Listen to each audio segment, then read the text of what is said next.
Is Indonesia headed for a 1998 crisis all over again? I was a foreign student in Jakarta in 1998 and I saw the chaos up close. So the short answer is no, this is not a return to what happened then, but you need to watch three important factors. In 1998, I saw the rupiah collapse, mass violence, inflation skyrocket, and banks fail. The financial system was in crisis. Basic staples disappeared. The country needed an IMF bailout, and many feared that the country itself would break apart. After 32 years of one-man rule, the system cracked, and students filled the streets demanding reform and democracy. That was 1998. Now, look at today.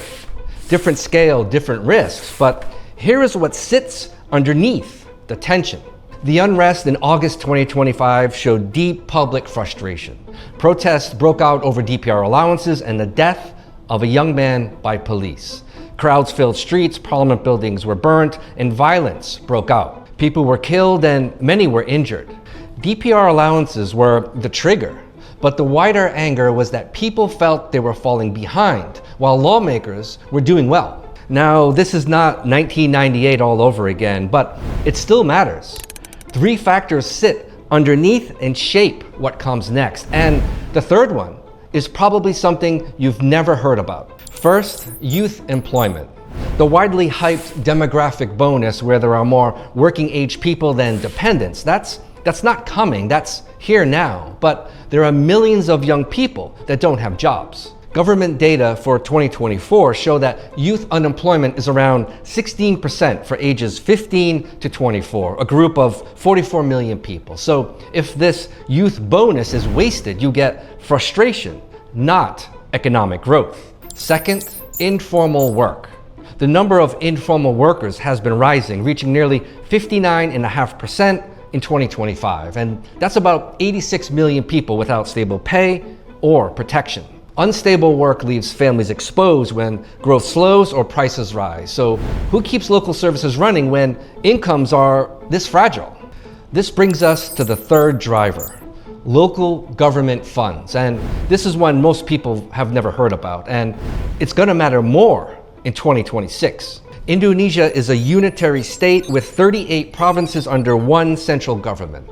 Local governments run services, but they can't collect income tax, and the local tax base that they do have is narrow. Most budgets depend on the central government transfers, often called local transfers, and over 70% of the local government budgets rely on these transfers. And for the 2026 budget, those transfers are being cut by 25%, and that's the steepest drop in 5 years. The central government says the money will still reach the people through national programs, but there could be a mismatch because local leaders know local needs, while the central government may have other priorities. And although the cut is set for 2026, regions are already preparing for this by raising local taxes and cutting spending, which has already led to protests earlier this year in some areas like Pati, Central Java. Any reduction or a mismatch can hit people who are out of work and the families that support them, making daily life harder with fewer local services. So to put it all together, Indonesia today is not 1998.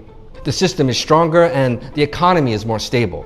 Indonesia now has accountable leaders chosen through direct elections, stronger democratic institutions, and a freer press.